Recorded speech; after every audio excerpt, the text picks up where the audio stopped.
Hello student, कैसे हैं आप लोग। उम्मीद करता हूं कि सही होंगे और पढ़ाई में व्यस्त होंगे। ठीक है, तो अभी तक मैथ और रीजनिंग का क्लास चल रहा था। ठीक है, अभी तो प्रीवियस ईयर चला रहे हैं। प्रीवियस ईयर मैथ का जो क्लास था वो समाप्त हो चुका है। अब जो प्रीवियस ईयर चल रहा है, आज जो प्रीवियस ईयर होगा वह रीजनिंग का प्रीवियस ईयर होगा। ठीक है, तो उससे पहले जो भी व्यक्ति पढ़ना चाहते हैं वे यूट्यूब पर जाएंगे और @अविनाश जी मैथ वाले सर्च करेंगे और वहाँ से आप पढ़ सकते हैं। ठीक है, बेसिक लेवल से हाई लेवल मैथ का क्लास हो रहा है, रीजनिंग का क्लास हो रहा है, एक्सपेक्टेड क्वेश्चन भी पढ़ा रहे हैं जो एग्जाम में पूछा जाएगा और ये प्रीवियस ईयर हो रहा है। ठीक है, तो आइए, और जो भी हम पढ़ाते हैं वो भी उसका PDF भी टेलीग्राम पर डाल देते हैं। टेलीग्राम ID है @अविनाश जी मैथ वाले। तो आइए इस क्वेश्चन को देखते हैं। आज का पहला क्वेश्चन ये है। ठीक है, आज का जो पहला क्वेश्चन है वो ये है, बोल रहा है कि 7 व्यक्ति है NOPQR और ST उत्तर के ओर सम्मुख एक सीधी रेखा में बैठे हैं। कितना व्यक्ति है? 7 व्यक्ति है। ठीक है, तो 1 2 3 4 5 6 7 1 2 3 4 5 6 7 7 व्यक्ति हो गया। 2 4 6 7 7 व्यक्ति हो गया। ठीक है, अब बात कर लेते हैं, ये जो होता है क्या इस साइड होता है जी? बायां छोर होता है। ठीक है, इधर क्या होता है? दायां छोर होता है। इधर दायां छोर होता है। इधर चूंकि दाईं ओर होगा, दाईं ओर, इधर क्या होगा जी? बाईं ओर होगा। ठीक है, कोई दिक्कत? ये जो व्यक्ति बैठा है ऊपर में उत्तर है। ठीक है, जैसे अगर हम बात कर लें नॉर्थ साउथ ईस्ट वेस्ट, इधर जो भी व्यक्ति बैठा है उत्तर की ओर बैठा है। अब आइए प्रश्न पर आते हैं। क्या बोल रहा है? जो बोल रहा है T रेखा के एक छोर पर बैठा है। अगर T रेखा के एक छोर पर बैठा है तो चाहे तो T यहां बैठेगा या फिर T यहां बैठेगा। ठीक है, यही दो जगह बैठेगा, चाहे यहां बैठेगा या फिर यहां बैठेगा। आगे क्या बोल रहा है? आगे बोल रहा है R के बाईं ओर केवल 2 व्यक्ति बैठा है।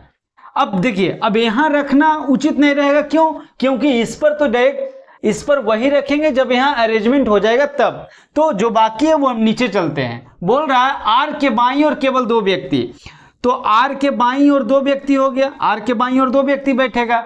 उसके बाद बोल रहा है P जो है R के ठीक दाईं ओर, P जो होगा R के ठीक दाईं ओर हो गया। ठीक है, तथा S के ठीक बाईं ओर, S के ठीक बाईं ओर हो गया। ठीक है, आगे क्या बोल रहा है? आगे बोल रहा है Q O के ठीक बाईं ओर है। ठीक है, Q जो है O के ठीक बाईं, अब देखिए Q जो होगा O के ठीक क्या होगा? बाईं ओर, तो Q इधर बैठेगा। आगे क्या बोल रहा है?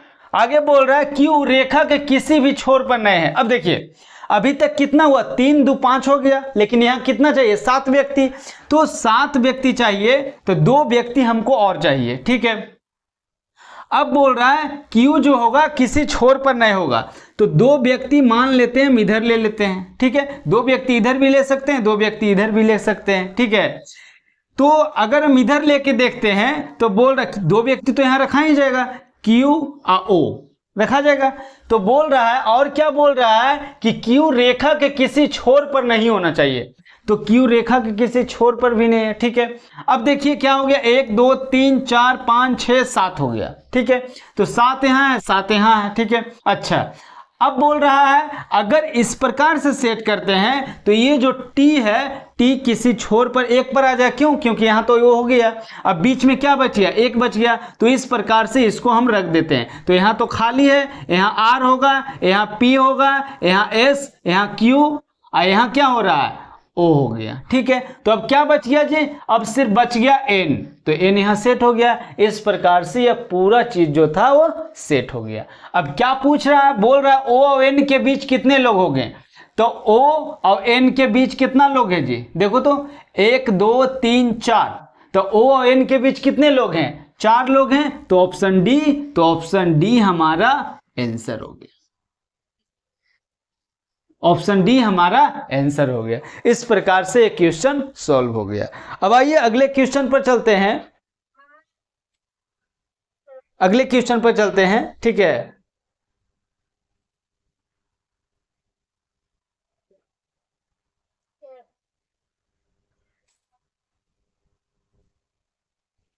एक सेकेंड।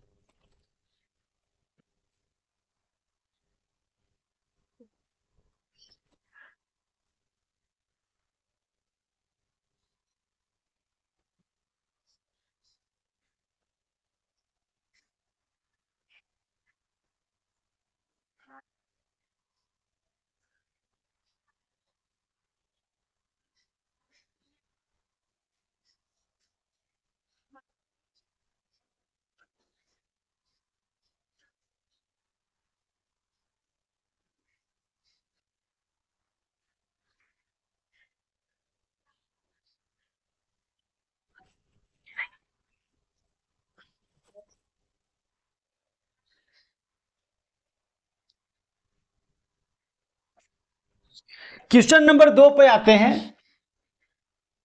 क्वेश्चन नंबर 2 क्या बोल रहा है कि अंग्रेजी वर्णमाला, अंग्रेजी वर्णमाला क्रम के आधार पर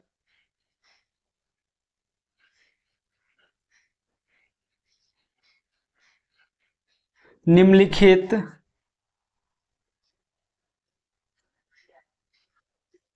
चार अक्षर समूहों में से तीन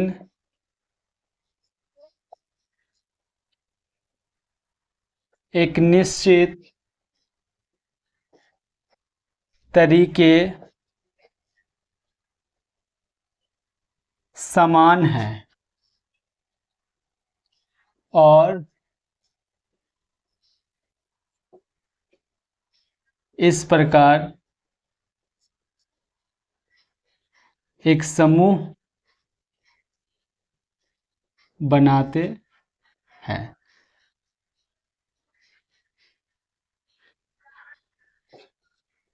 कौन सा अक्षर समूह से संबंधित नहीं है? नोट में बोल रहा है कि भिन्न समूह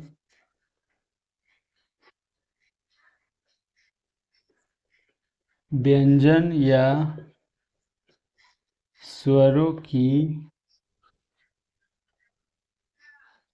संख्या अक्षर समूह में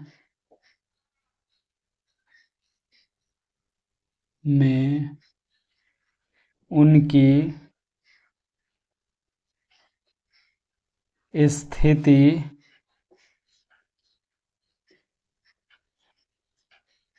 आधारित नहीं। ऑप्शन बोल रहा है ECG, SQ, C में बोल रहा है LJN।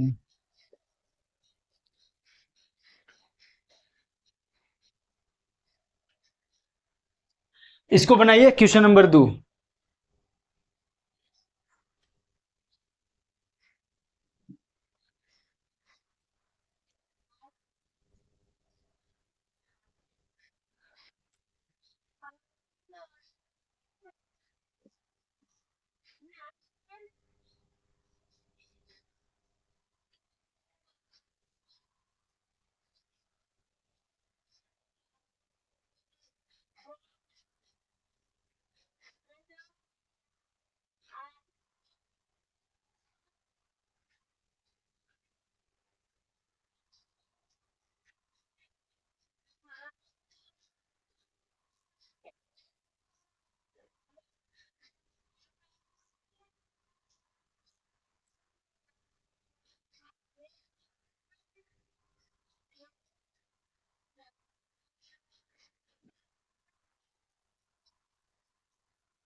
बन गया जी।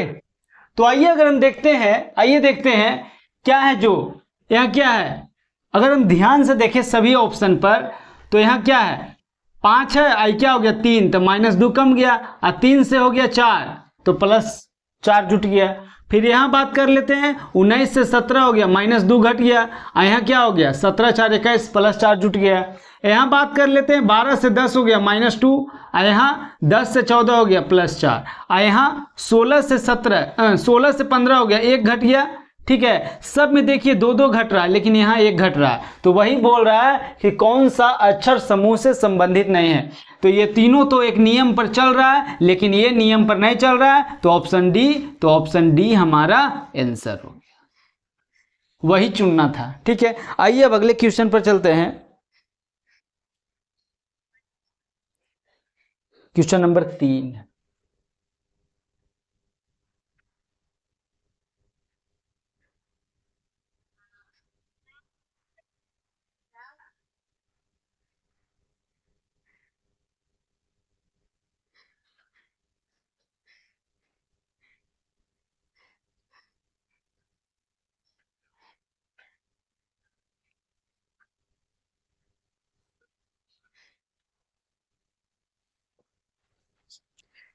क्वेश्चन नंबर 3 की बात करते हैं। क्वेश्चन नंबर 3 की अगर बात करते हैं, बोल रहा है कि दिए गए विकल्पों में से उस संख्या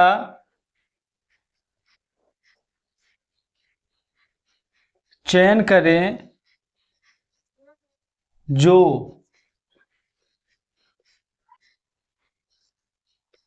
निम्नलिखित श्रेणी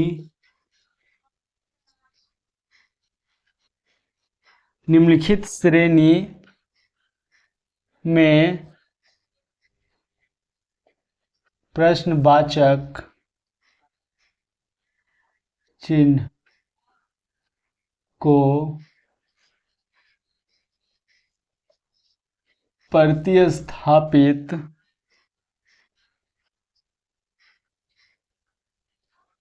कर सकती है।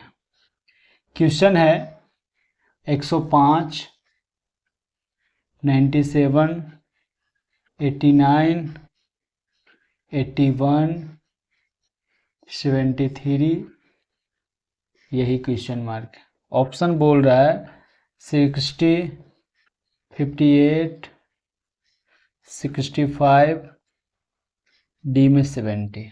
ठीक है, इस क्वेश्चन को बनाइए।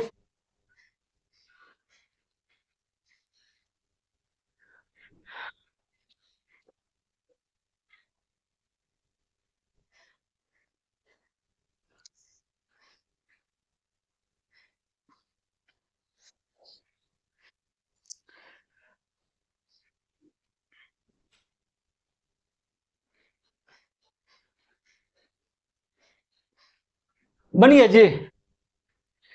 तो आइए देखते हैं, अगर हम ध्यान से देखें तो 105 है, 97, 89, 81, 73 है।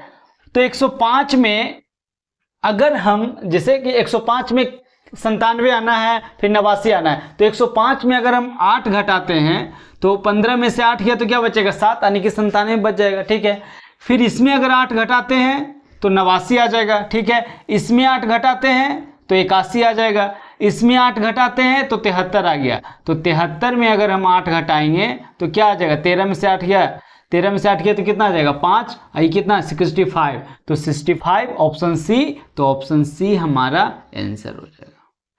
ठीक है, कोई दिक्कत? आइए अब अगले क्वेश्चन पर चलते हैं।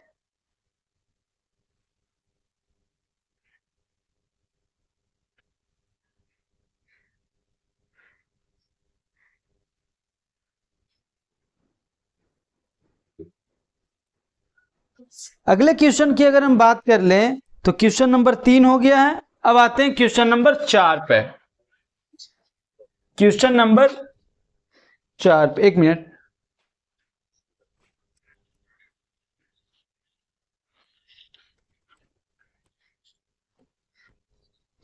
क्वेश्चन नंबर 4 की बात है।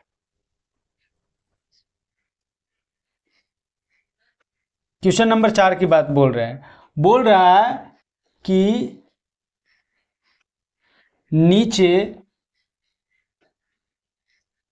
दिए गए कूट और शर्तों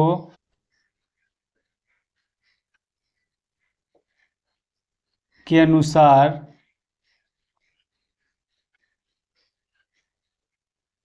संख्याओं प्रतीकों के एक समूह को अक्षर कूट का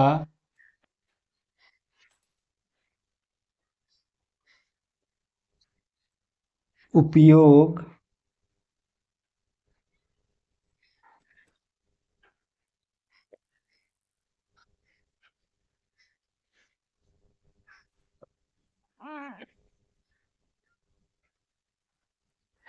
उपयोग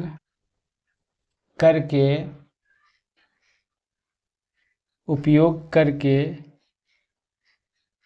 कूटबद्ध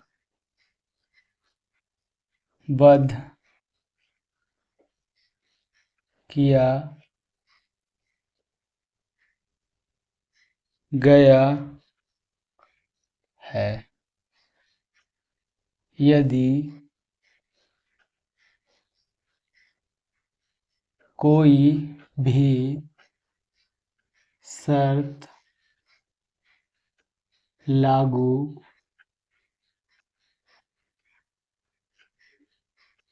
यदि कोई भी शर्त लागू नहीं होती है तो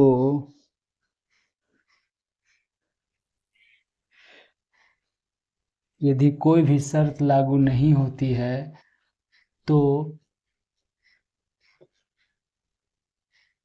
संबंधित संख्या या प्रतीक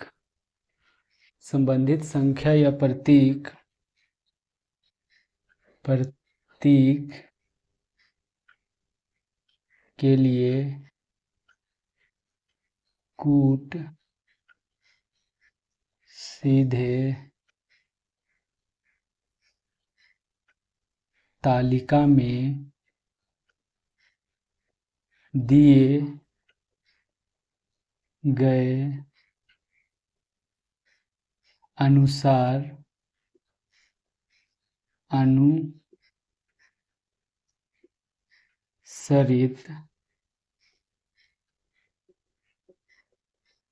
किए जाने हैं। संख्या प्रतीक यहाँ कूट है, क्या है 8L 9C @Z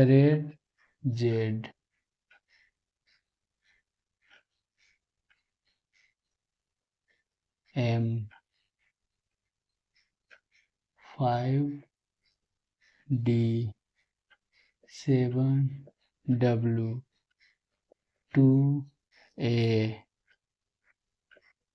प्रतिशत P 1R 3T त्रिभुज F 4B6K। ठीक है, शर्त क्या बोल रहा है?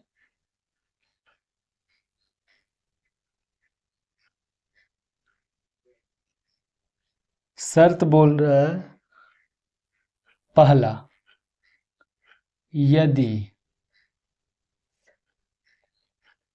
पहला तत्व एक प्रतीक है और अंतिम एक संख्या, अंतिम एक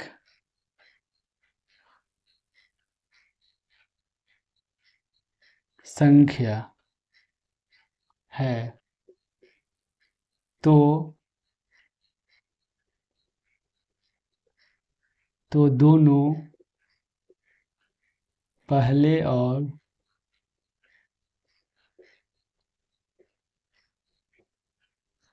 अंतिम तत्वों के कूट को आपस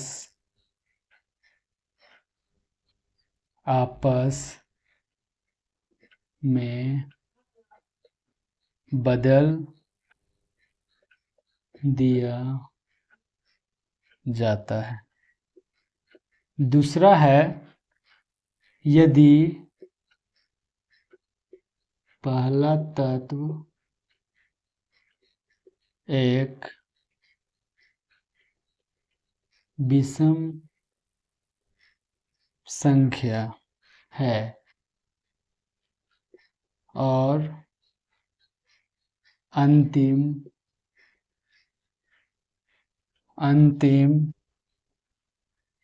एक सम संख्या है, तो पहले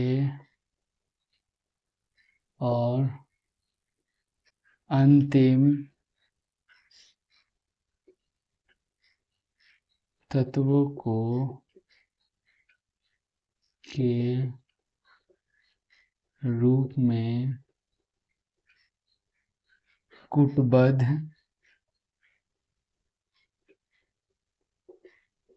किया जाता है।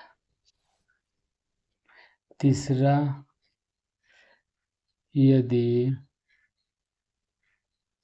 दूसरा और तीसरा दोनों तत्व पूर्ण वर्ग है, तो तीसरे तत्व को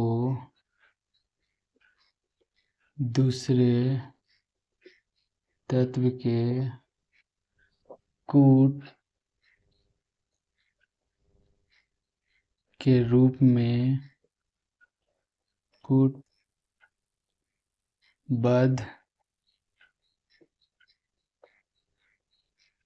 किया जाता है।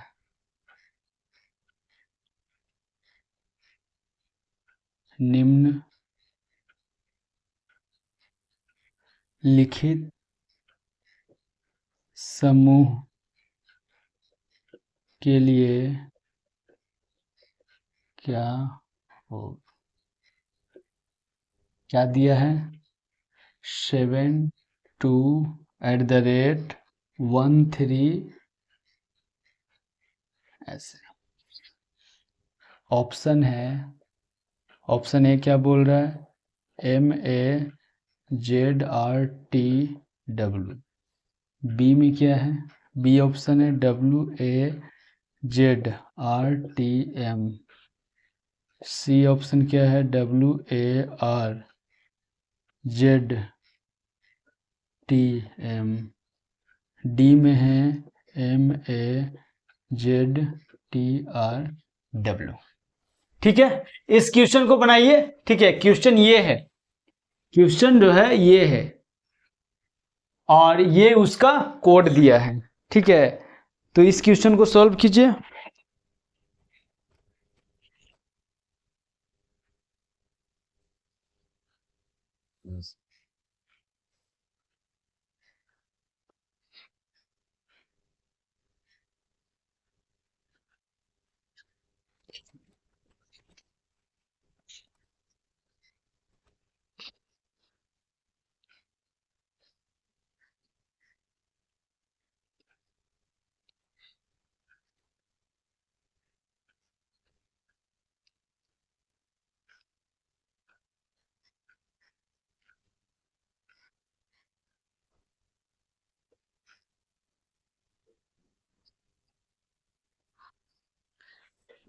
तो बन गया जी। तो देखिए इस क्वेश्चन में है क्या ना कि इस क्वेश्चन में इस कोड पर ये जो संख्या और कुट दिया है इस पर, और ये जो 3 लाइन दिया है इसमें से किसी एक नियम लागू होगा और ये क्वेश्चन बन जाएगा। जैसा कि अब आते हैं पहला नियम के अनुसार से, बोल रहा है यदि पहला तत्व एक प्रतीक है, तो पहला तत्व एक प्रतीक है, ये तो संख्या है, तो पहला नियम लागू नहीं होगा। अब आते हैं दूसरा नियम पर, यदि पहला तत्व एक विषम संख्या है, तो पहला तत्व एक विषम संख्या है, ठीक है, और अंतिम तत्व एक सम संख्या है, तो अंतिम तत्व एक सम संख्या है जी, नहीं है, तो दूसरा नियम भी लागू नहीं होगा। अब आते हैं तीसरा पर, यदि दूसरा और तीसरा दोनों वर्ग पूर्ण हो, तो दूसरा और तीसरा दोनों वर्ग पूर्ण है, नहीं है, तो ये भी नियम लागू नहीं होगा। ठीक है, तो अब आते हैं ऊपर में, थोड़ा सा बोल रहा है कि यदि कोई भी शर्त लागू नहीं हो तो संबंधित संख्या या प्रतीक के लिए कूट सीधे तालिका में दिए गए अनुसार अनुसरित किए जाने हैं। मतलब अगर ये तीनों में से कोई कोड लागू होता तो उसके अनुसार से हम चलते हैं, लेकिन ये तीनों में से कोई कोड लागू नहीं हुआ, तो जो दिया है उसके अनुसार से आंसर हो जाएगा। अब देखिए, अब निर्भर करता है इसमें ऑप्शन पर भी, क्या जो जैसे कि जब भी क्वेश्चन इस प्रकार से आए तो देखिए कि किस ऑप्शन में अलग अलग मिल रहा है, उसको कोड रख देंगे, आंसर आ जाएगा। जैसे MWWM, तो 2 ऑप्शन तो इधर से छट जाएगा जी। तो अगर इसका कोड क्या दिया है, तो इसका कोड दिया है M है, तो इसका कोड क्या हो जाएगा M। अब जिसमें M होगा वही हमारा आंसर होगा, तो इसमें है तो ये आंसर हो सकता है, इसमें है तो ये आंसर हो सकता है, तो ये ऑप्शन और ये ऑप्शन आंसर नहीं होगा क्योंकि ये दोनों W से शुरू है। ठीक है, आगे बात कर लेते हैं। अगर हम देखें उसके बाद ये दोनों कट गया, अब ये दोनों बच गया, तो इसमें भी W से शुरू है। अब इसमें अगर बात कर लें तो MM हो गया, TT भी है, तो ये दोनों में से कोई एक अक्षर देखेंगे, यानी कि तीसरा या चौथा अक्षर देखें, क्योंकि ये दोनों में अलग अलग है। तो तीसरा अक्षर की अगर बात कर लें तो @ का क्या दिया है Z, तो तीसरा अक्षर क्या होना चाहिए Z। तो पहला दूसरा तीसरा अक्षर क्या है R, तो ये नहीं होगा, पहला दूसरा तीसरा ये क्या है Z, तो ऑप्शन B, तो ऑप्शन B हमारा आंसर हो जाएगा। ठीक है, अगर चाहते हैं तो पूरा का कोड भी देख सकते हैं। जैसे 7 का कोड क्या दिया है W दिया है, 2 का कोड क्या दिया है, 2 का कोड A दिया है, 1 का कोड क्या दिया, 1 का कोड R दिया है, 3 का कोड क्या दिया, 3 का कोड T, तो WAZRTM ये आ गया। ठीक है, तो अगर हम जो शुरू में बताएं कि M देखिए और तीसरा अक्षर देखिए, उससे जितना भी समय बचेगा वो हम लोग अगले क्वेश्चन पर लगाएंगे। आइए अब अगले क्वेश्चन पर चलते हैं। अगले क्वेश्चन पर चलते हैं, क्वेश्चन नंबर 4 हो गया, क्वेश्चन नंबर 5 पे आते हैं।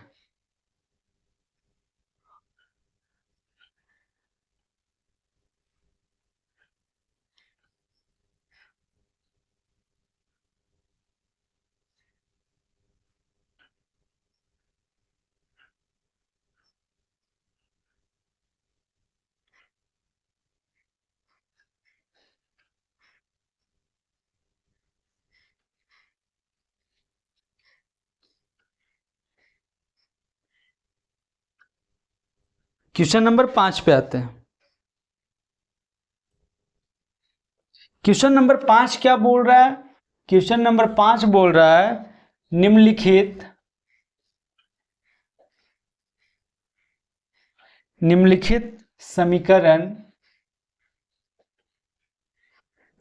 समीकरण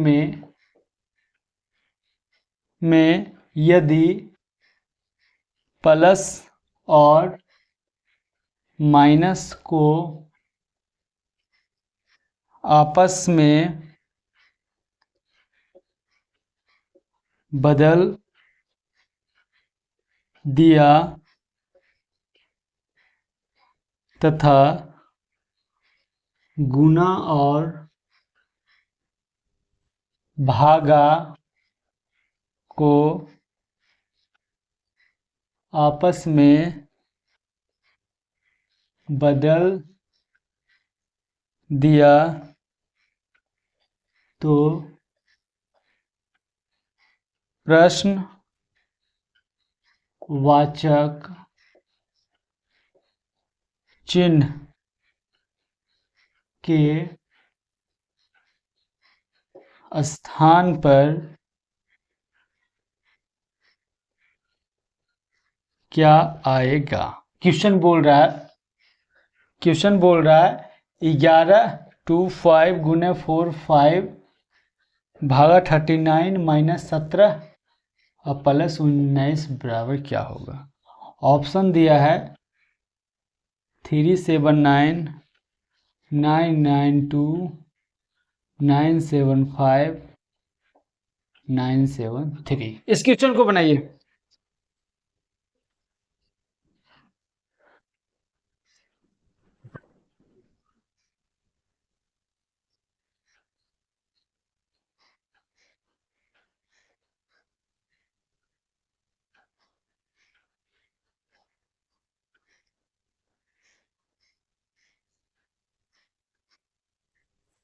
बन गया जी।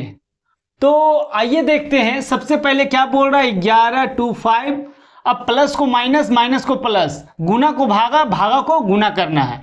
तो यहां भागा हो जाएगा, यहां गुना हो जाएगा, माइनस है तो प्लस हो जाएगा, प्लस है तो माइनस हो जाएगा। उसके बाद क्या आएगा जो, अगर हम ध्यान दें तो सबका लास्ट डिजिट अलग अलग है, ठीक है। तो हम लास्ट डिजिट पर ही सिर्फ काम करेंगे, ठीक है। यहां बात कर लेते हैं, यहां से अगर बात कर लेते हैं 5 × 45, 5 से काटेंगे 5 दूनी 10, 5 दूनी 10, 5 × 5 = 25, 5 2 7 2 9 कट जाएगा, 25 × 2 25 होता है, ठीक है। अब 25 × 39 + 17 - 19 यही है।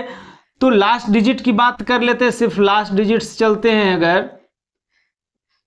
तो 9 × 5 = 45 का मतलब क्या 5, और यहां लास्ट डिजिट क्या है 7, अब माइनस क्या आ गया 9, ठीक है। तो 7 5 12 में से 9 गया तो क्या बचेगा 3। तो लास्ट डिजिट क्या है, तो लास्ट डिजिट जो भी आंसर होगा उसका लास्ट डिजिट 3 होगा। तो लास्ट डिजिट कहां है, ऑप्शन डी। तो ऑप्शन डी हमारा आंसर हो जाएगा, ठीक है। आइए अब अगले क्वेश्चन पर चलते हैं। क्वेश्चन नंबर 5 हो गया है, क्वेश्चन नंबर 6।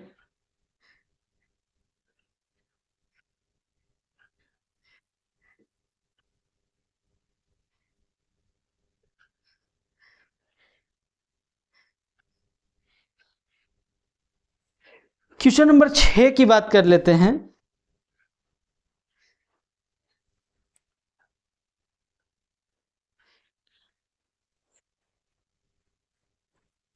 क्वेश्चन नंबर 6 क्या बोल रहा है कि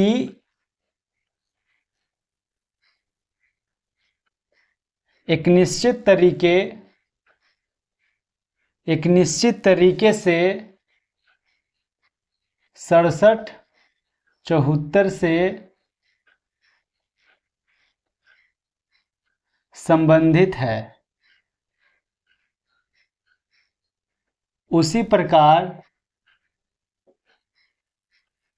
13 20 से संबंधित है। समान तर्क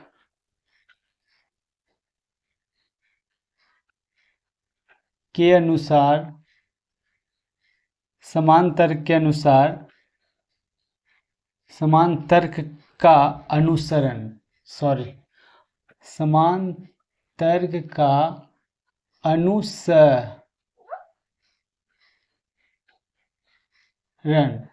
करते हुए बामन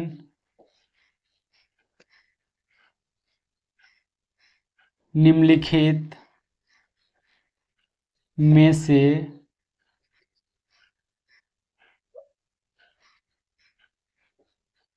किससे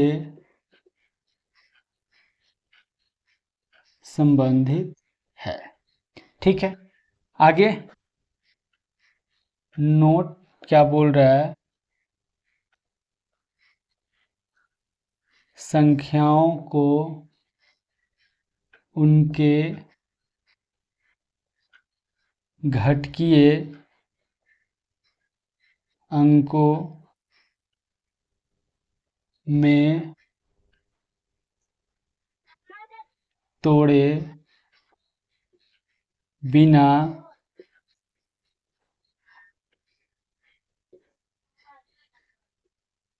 पूर्ण संख्याओं पर संक्रियाएं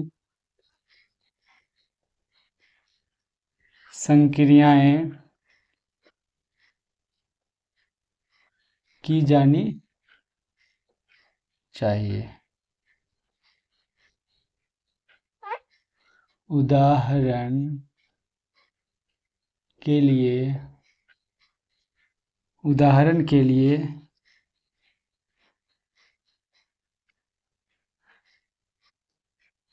13 पर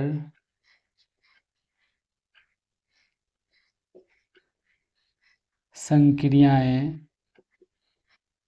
जैसे कि 13 को जोड़ना, घटाना, गुना करना आदि किया सकता है। 13 को 1 और 3 में तोड़ना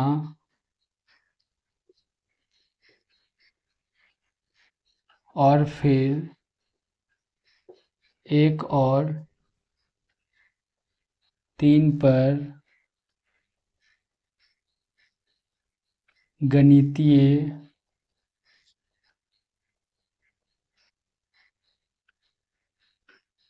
संक्रियाएं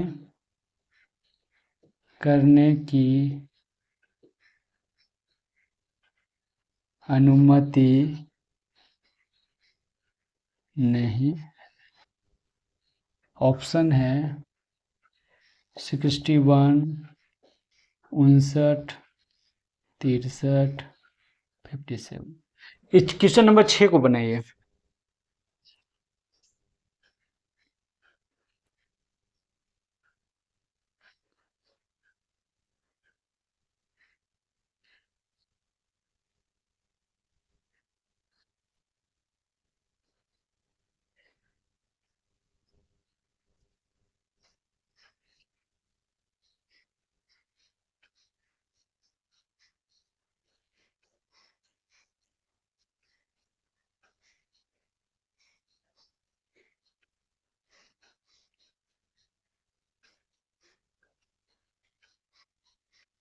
बन गया जी। तो आइए देखते हैं, बोल रहा है कि 67 है और इसको 74 बोल रहा है। अब 74 कैसे आएगा 67 से? तो 67 में अगर हम 7 जोड़ते हैं तो भी ये 74 प्राप्त हो रहा है। ठीक है, जैसे देखते हैं 67 में अगर हम 7 जोड़ेंगे तो क्या आ जाएगा? 74 आ जाएगा, जो ये है। उसके बाद बोल रहा है 13 से 20 हो रहा है, तो 13 में अगर हम 7 जोड़ देंगे तो क्या आ रहा है? 20 आ रहा है, जो कि ये प्राप्त हो रहा है। ठीक है, इसका मतलब ये जो नियम लग रहा है कि जो संख्या दिया है उसमें 7 अगर हम जोड़ते हैं तो अगली संख्या प्राप्त हो रही है। ठीक है, तो उसी प्रकार से बोल रहा है कि 52 में अगर 7 जोड़ेंगे तो क्या आ जाएगा? 59, जो कि हमारा आंसर आ जाएगा। तो 59 कहाँ है? ऑप्शन बी में, तो ऑप्शन बी हमारा आंसर हो जाएगा। बस, ठीक है। तो रीजनिंग में जो रहता है वो ज़्यादा कड़ा क्वेश्चन नहीं रहता है। ठीक है, कुछ क्वेश्चन रहते हैं लेकिन ज़्यादा हर क्वेश्चन कड़ा नहीं रहता है। ये सब निर्भर करता है टेक्निक पर कि इसमें कौन टेक्निक लग रहा है। ठीक है, तो आइए अब अगले क्वेश्चन पर चलते हैं। क्वेश्चन नंबर 6 हो गया, क्वेश्चन नंबर 7 पे आते हैं।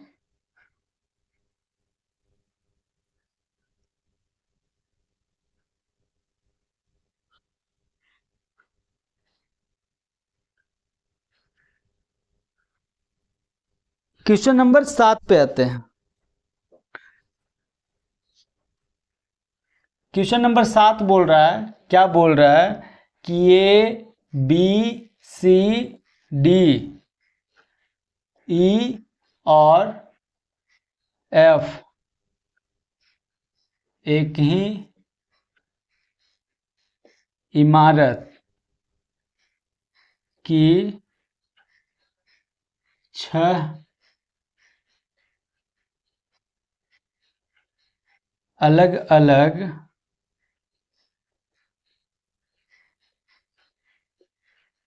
मंजिलों पर रहते हैं।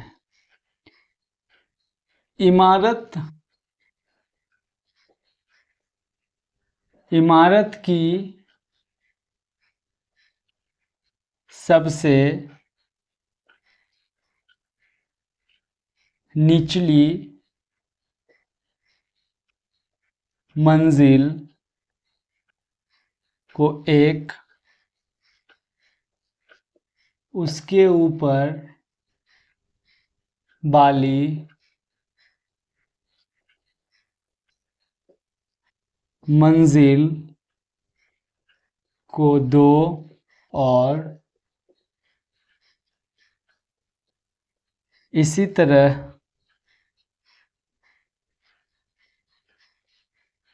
सबसे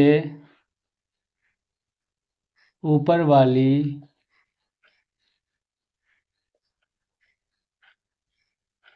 मंजिल को 6 संख्या दिया गया है। ए एक ऐसी मंजिल पर रहता है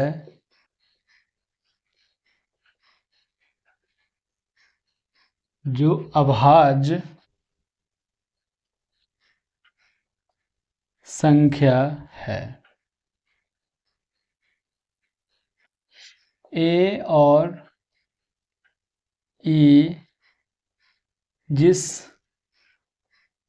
मंजिल पर रहते हैं उनका गुणनफल 3 है। बी के ऊपर केवल 2 लोग रहते हैं। एफ सी के ठीक नीचे रहता है। डी और एफ के बीच कितने लोग रहते हैं? ऑप्शन ए में 2 है, 3 है, सी में 1 है, डी में 4 है। ठीक है, इस क्वेश्चन को बनाइए, क्वेश्चन नंबर 7।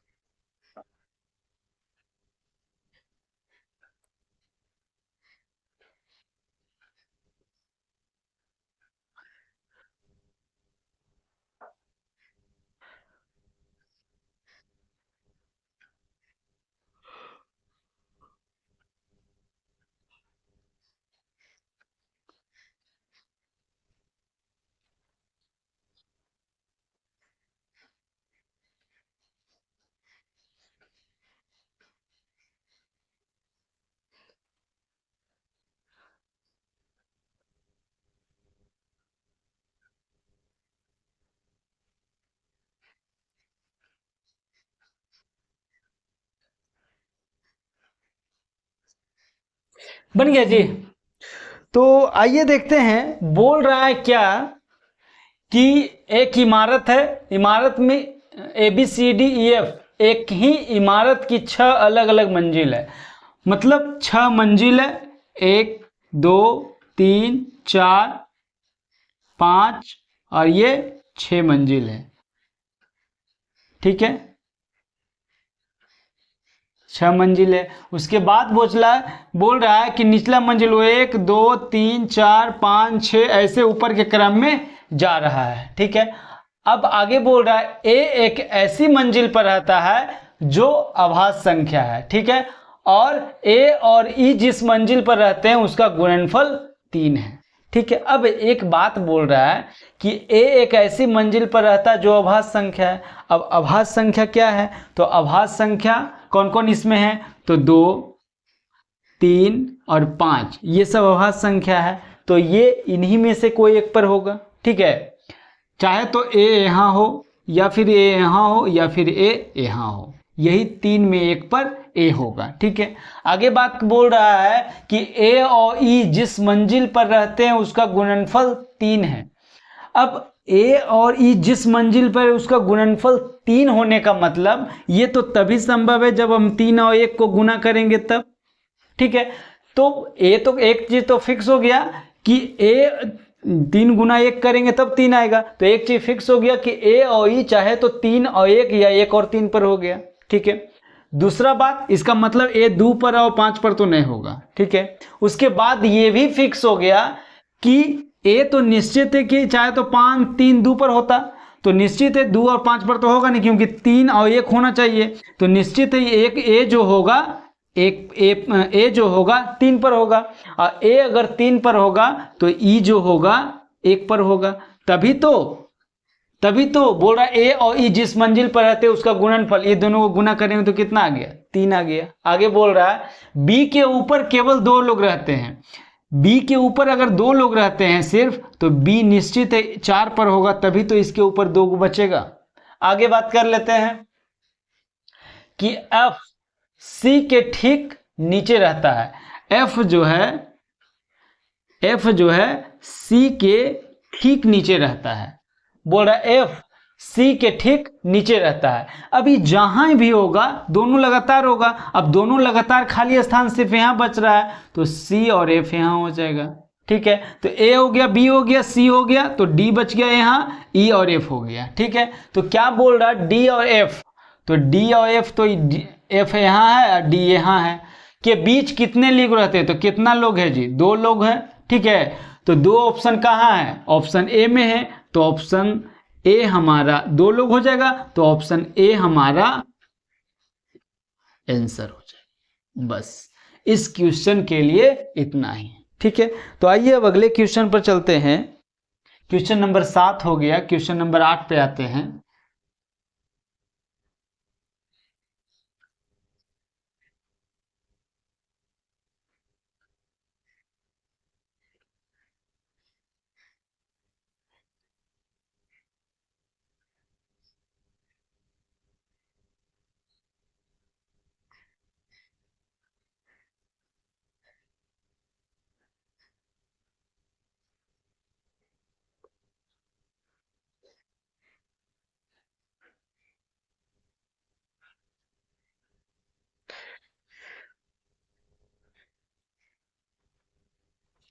क्वेश्चन नंबर 8 की बात करते हैं। क्वेश्चन नंबर 8 क्या बोल रहा है, निम्नलिखित में से किस अक्षर समूह को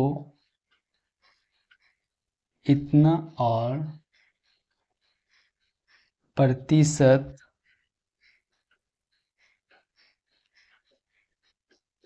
बदलना चाहिए ताकि के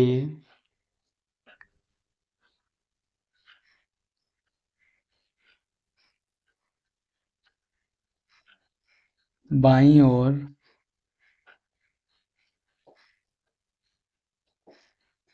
अक्षर समूह युग्म के बीच जो पैटर्न और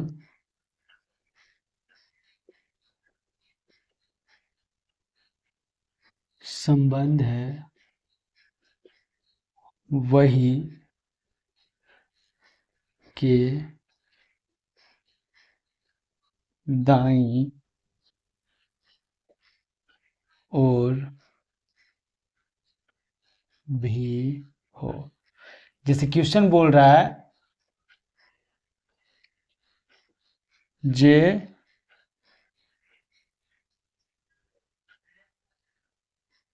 एल एच आई के जी प्रतिशत, ठीक है। ऑप्शन है, ऑप्शन ए में क्या दिया है, ऑप्शन ए है बराबर एफ डी जी प्रतिशत बराबर एम एल जी। बी में बराबर एफ जे एच प्रतिशत बराबर एम एच यू। सी में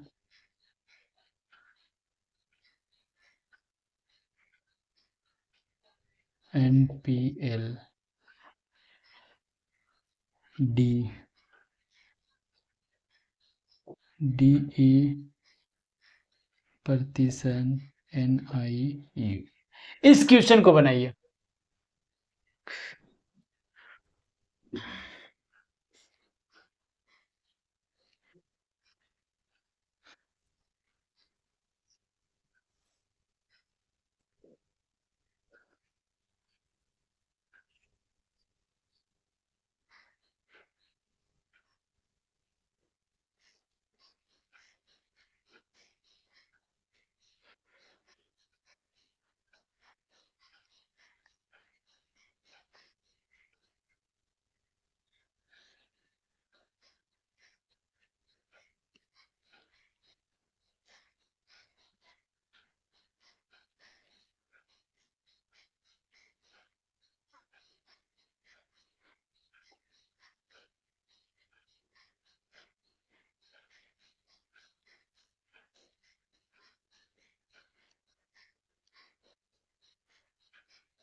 बन गया जी।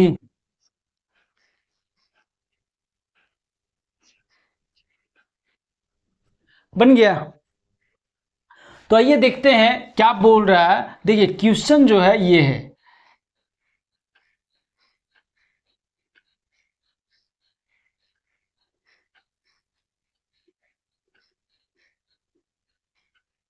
सॉरी, अब देखिए इस एच के जगह क्या ऑप्शन है, F D G, F J H, E G C, D E जी।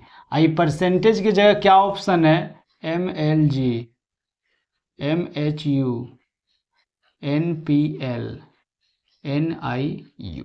हम इसलिए लिख दिए कि बताने में आसान होगा, ठीक है। एग्जाम में तो आपको ऐसे ही दिया रहेगा, उतना ही आपको सोचना होगा। जैसे अगर हम ध्यान दें कि ये तो 6 और ये 10 है, तो कितना जुड़ जाएगा, 4 जुड़ जाएगा, तो 10 हो जाएगा, ठीक है।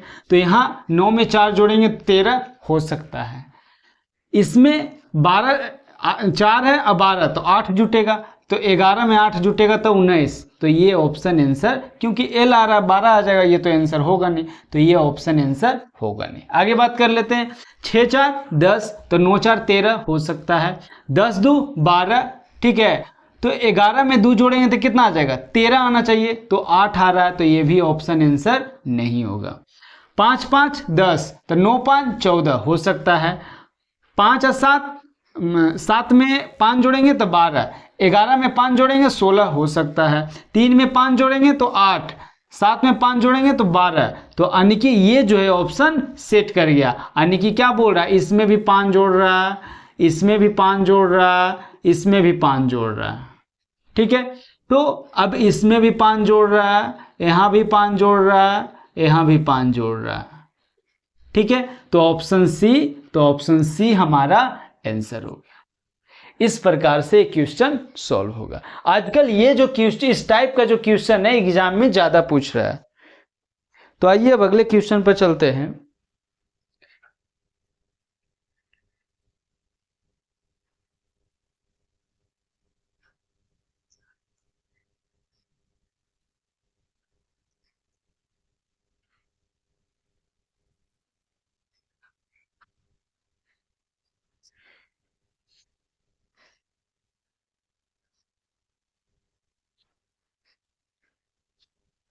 क्वेश्चन नंबर 9 की बात करते हैं। क्या बोल रहा है क्वेश्चन नंबर 9? नीचे दिए गए कूट और शर्तों के अनुसार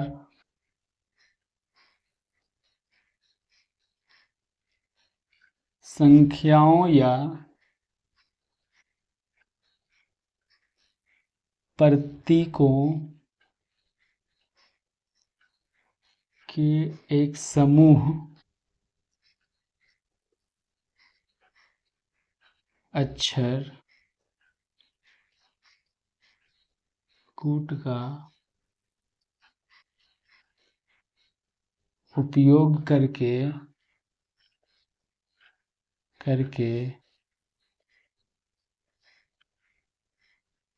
कूटबद्ध किया है। यदि कोई शर्त कोई शर्त लागू नहीं होती है तो तालिका में दिए गए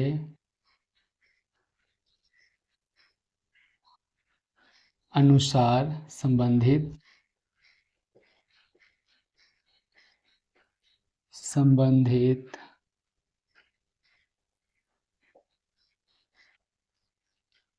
या प्रतीक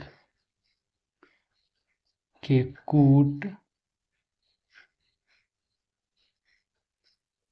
अनुसरण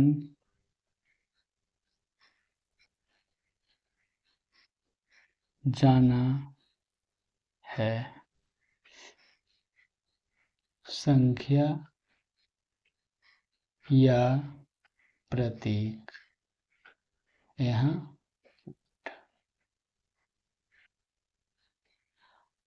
9 तबेल 2 तब C @ तो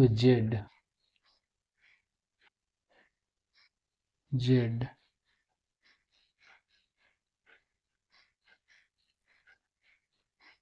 M 3D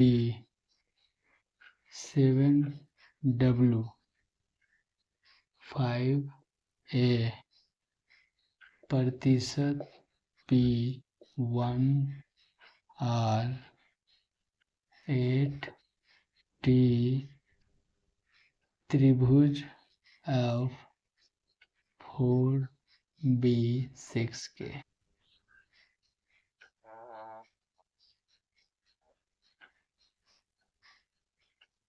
ठीक है, तो आइए शर्त क्या बोल रहा है जो देखते हैं। शर्त नंबर 1 है यदि पहला तत्व एक प्रतीक और अंतिम एक संख्या है तो इन दोनों पहले और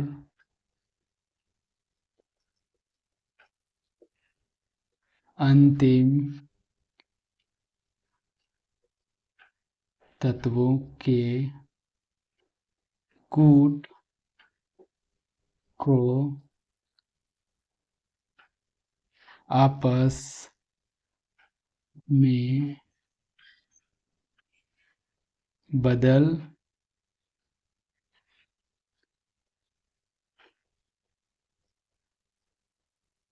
दूसरा दूसरा क्या बोल रहा है, यदि पहला तत्व एक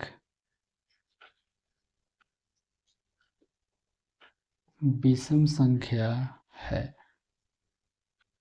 और अंतिम तत्व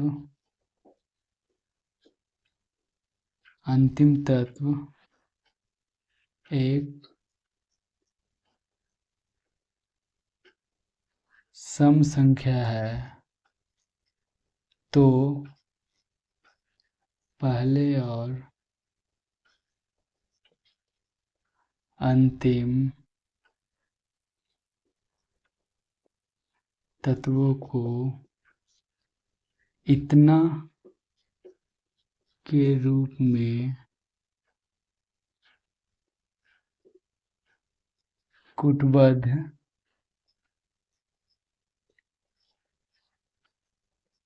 जाता है। तीसरा, यदि दूसरा और तीसरा दोनों तत्व पूर्ण वर्ग है, तो तीसरे तत्व को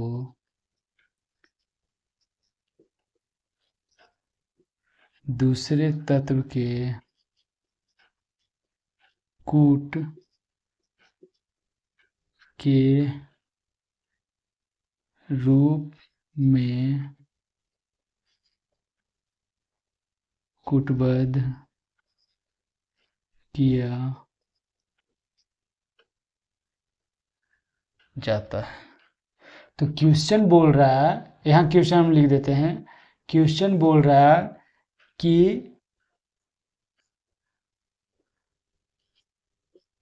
निम्नलिखित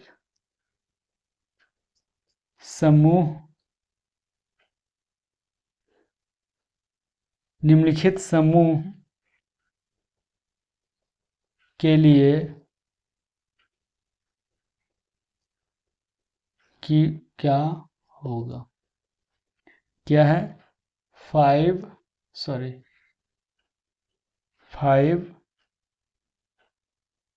3 @7%2। ठीक है, ऑप्शन है, ऑप्शन ए क्या बोल रहा है, MDZPW। बी ऑप्शन क्या है, MDWZP। सी ऑप्शन क्या बोल रहा है, DMZWP। डी ऑप्शन क्या बोल रहा है, MDZWP। ये क्वेश्चन को बनाइए, क्वेश्चन नंबर 9।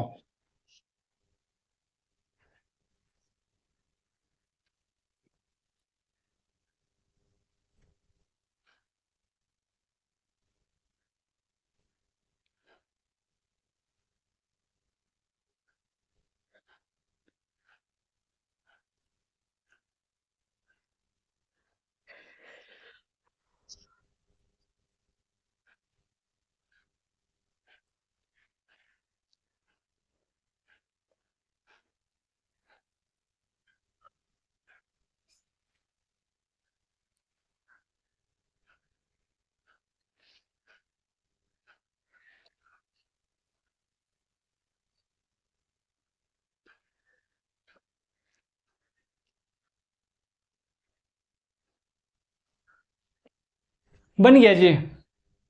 तो आइए देखते हैं, सबसे पहली बात क्या है, सबसे पहले आपको ये देखना हो क्या बोल रहा है कि जो भी शर्त दिया है अगर वो लागू होता है तो ठीक है, अगर नहीं शर्त लागू होता है, कोई शर्त नहीं लागू होता है, जैसे बोल रहा है कि अगर शर्त लागू हुआ तो शर्त के अनुसार से चलेगा, लेकिन यदि कोई शर्त लागू ना हुआ, तीनों में से कोई शर्त लागू ना हुआ, तो ये जो दिया है इसके अनुसार से ये कोड हो जाएगा।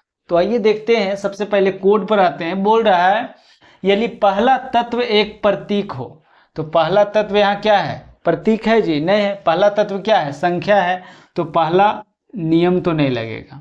दूसरा बात कर लेते हैं, यदि पहला तत्व एक विषम संख्या, तो पहला तत्व एक विषम संख्या है, और अंतिम तत्व एक सम संख्या, तो अंतिम तत्व एक सम संख्या भी है, तो शर्त 2 जो हो गया वो लागू हो जाएगा। फिर से पढ़ लेते हैं, यदि पहला तत्व एक विषम संख्या है और अंतिम तत्व एक सम संख्या है, तो पहले और अंतिम तत्वों को इसके अनुसार से कूटबद्ध किया जाएगा। तो पहला तत्व विषम भी है, अंतिम तत्व सम भी है। तो जैसे कि बोल रहा है, हाँ, पहला तत्व यदि विषम हो और अंतिम तत्व यदि सम हो, तो नियम 2 लागू होगा। अब क्या नियम है? बोल रहा है कि यदि पहला तत्व विषम और अंतिम तत्व सम हो, तो पहला तत्व यदि विषम और अंतिम तत्व यदि सम हो, तो पहला तत्व और अंतिम तत्व को इस कोड के रूप में सूचित किया जाता है। ठीक है, तो ऑप्शन में देखेंगे शुरू और अंतिम में ये रहना चाहिए।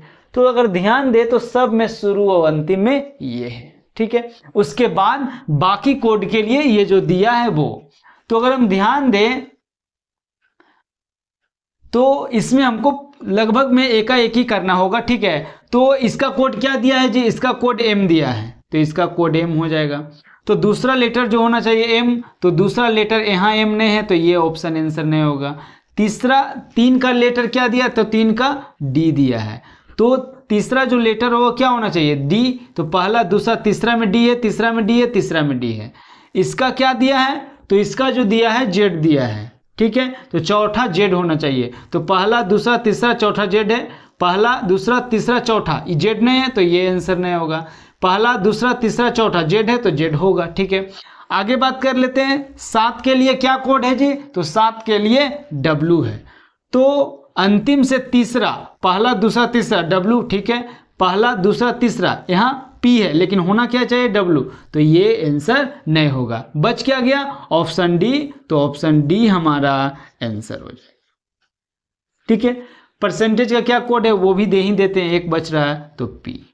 ठीक है, तो इस प्रकार से क्वेश्चन सॉल्व हो गया। आइए अब अगले क्वेश्चन पर आते हैं।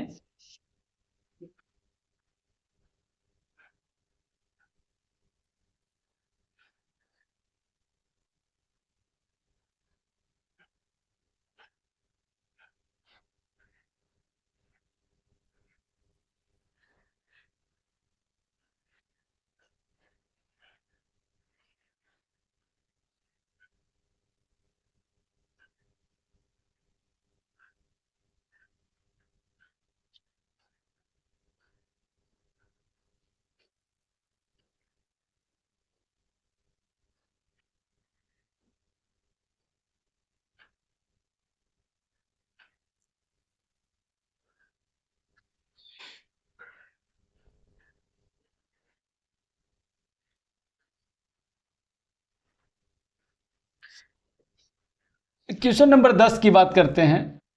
क्वेश्चन नंबर 10 क्या बोल रहा है? नीचे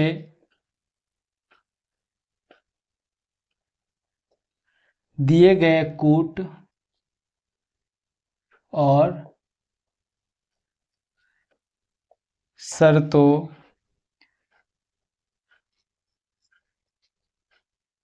अनुसार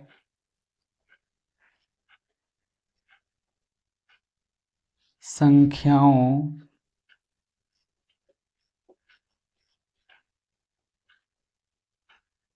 प्रतीकों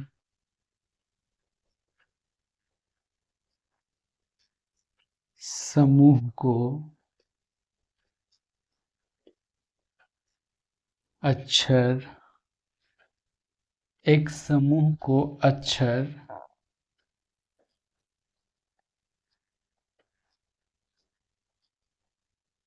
उपयोग करके कूटबद्ध किया गया है।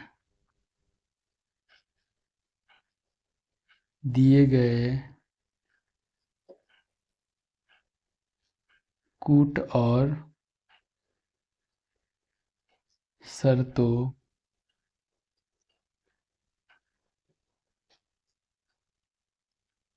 अध्ययन करें और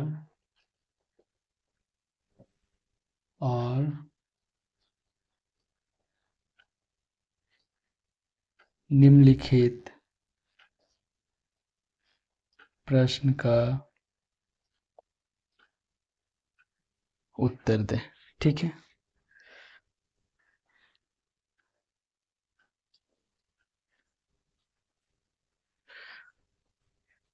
नोट, यदि कोई भी शर्त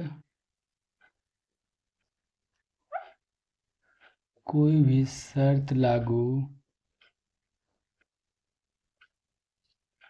नहीं होती है तो संबंधित संख्या या प्रतीक के लिए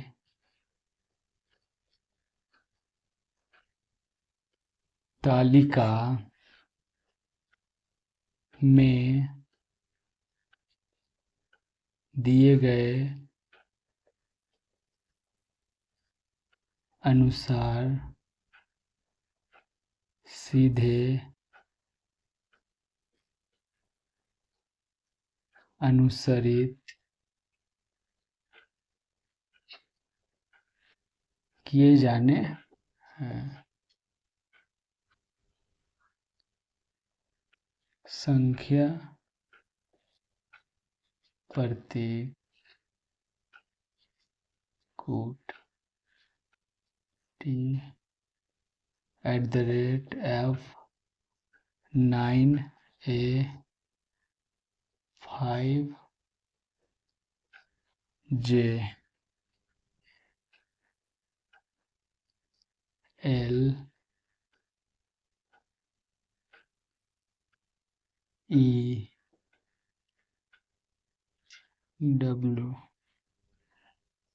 प्रतिशत QHDPR4B8U6S। इतना। ठीक है। शर्त क्या है? शर्त के अनुसार से पहला है, यदि पहला तत्व एक प्रतीक है और अंतिम एक संख्या है, तो इन दोनों पहले और अंतिम तत्वों के कूट को आपस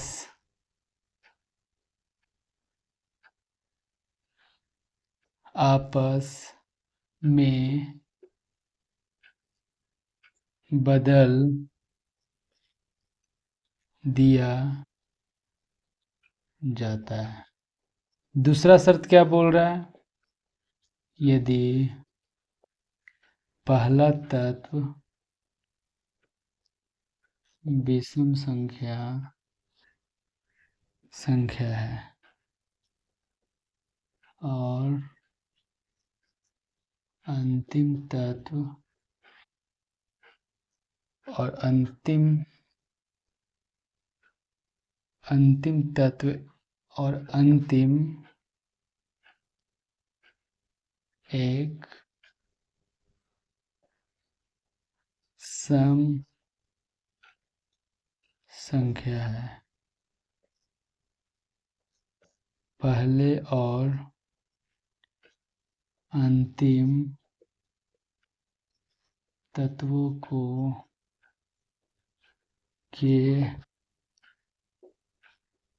रूप में कूटबद्ध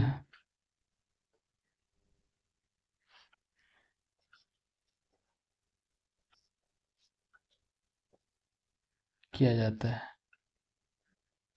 तीसरा, यदि दूसरा और तीसरा दोनों तत्व पूर्ण वर्ग हैं तो तीसरे तत्व को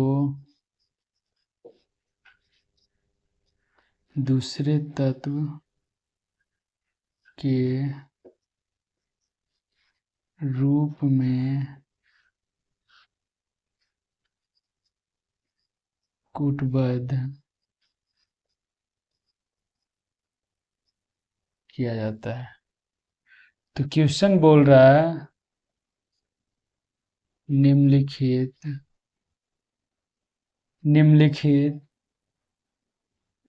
समूह के लिए कूट क्या होगा। क्वेश्चन बोल रहा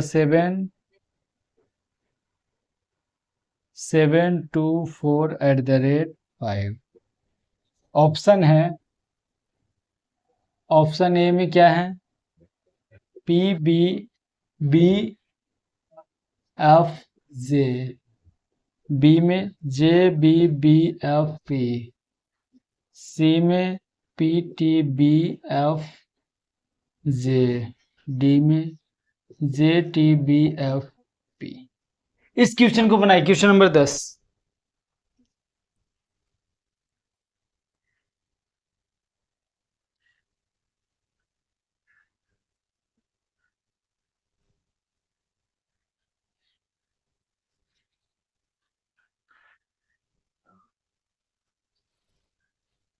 बन गया जी। तो आइए देखते हैं, बोल रहा है कि जो नियम दिए, जो संख्या या कूट का प्रतीक दिया है, ठीक है, तो वही बात है कि यदि कोई शर्त लागू नहीं होगा तो इसके अनुसार से हो जाएगा, ठीक है। और अगर ये सब में कोई शर्त लागू हो गया तो शर्त के अनुसार से जो बोलेगा, बाकी जो बच जाएगा जो इसके अनुसार से होता है। तो आइए बात कर लेते हैं। क्या दिया है, 724@5 दिया है, इतना दिया है। तो पहला नियम क्या बोल रहा है, पहला नियम बोल रहा है यदि पहला तत्व एक प्रतीक, तो पहला तत्व क्या है, एक संख्या है, तो पहला तत्व प्रतीक बोल रहा है, तो पहला नियम तो लागू नहीं होगा, ठीक है। आगे बात कर लेते हैं दूसरा नियम पर। यदि पहला तत्व विषम संख्या, तो पहला तत्व विषम संख्या है, ठीक है, और अंतिम तत्व एक सम संख्या, तो अंतिम तत्व क्या है, विषम संख्या है, तो नियम 2 भी लागू नहीं होगा, ठीक है। तीसरा, यदि दूसरा और तीसरा दोनों तत्व पूर्ण वर्ग हो, तो दूसरा और तीसरा दोनों तत्व पूर्ण वर्ग है, ये तो पूर्ण वर्ग है लेकिन ये तो पूर्ण वर्ग नहीं है, तो तीसरा नियम भी लागू नहीं होगा। तो इसमें कोई भी नियम लागू नहीं हुआ। और जब कोई नियम नहीं लागू होगा तो सिर्फ इसके अनुसार से कोड लग जाएगा। तो 7 का क्या, अब देखिए, अब बात ही आता है कि PJ इससे शुरू है, इसका मतलब पहला लेटर से 2 ऑप्शन तो छट जाएगा, ठीक है। तो 7 का क्या बोल रहा है, तो 7 का P बोल रहा है, तो ऑप्शन P, जिससे P शुरू होगा वही आंसर होगा। तो J वाला तो आंसर शुरू नहीं होगा, तो J वाला तो आंसर शुरू नहीं होगा, ठीक है। उसके बाद अगर हम बात कर लें तो दूसरा लेटर में यहाँ B है, यहाँ T है, तो दूसरा 2 का वैल्यू क्या दिया है, तो 2 कहाँ है, 2 का T दिया है, ठीक है। तो P के बाद T होना चाहिए, तो P के बाद B है, तो ये ऑप्शन आंसर नहीं होगा, तो ऑप्शन C हमारा आंसर हो जाएगा बस। ठीक है, इसके बाद अब करना चाहते हैं तो कर ले, नहीं तो आंसर में आगे बढ़ जाएंगे। ठीक है, आइए बात कर लेते हैं, 4 की बात कर लेते हैं। तो 4 का क्या दिया है, 4 का B दिया है, @ का क्या दिया है, तो @ का F दिया है, 5 का क्या दिया है, तो 5 का J दिया है, तो PTBFJ ऑप्शन सी हमारा आंसर हो गया। ठीक है, तो आज के लिए इतना ही, फिर मिलते हैं अगले क्लास में। इसी का अभी तो मात्र 10 क्वेश्चन ही हुआ है, 20 क्वेश्चन और बाकी है, तो वो हम कल देखते हैं। ठीक है,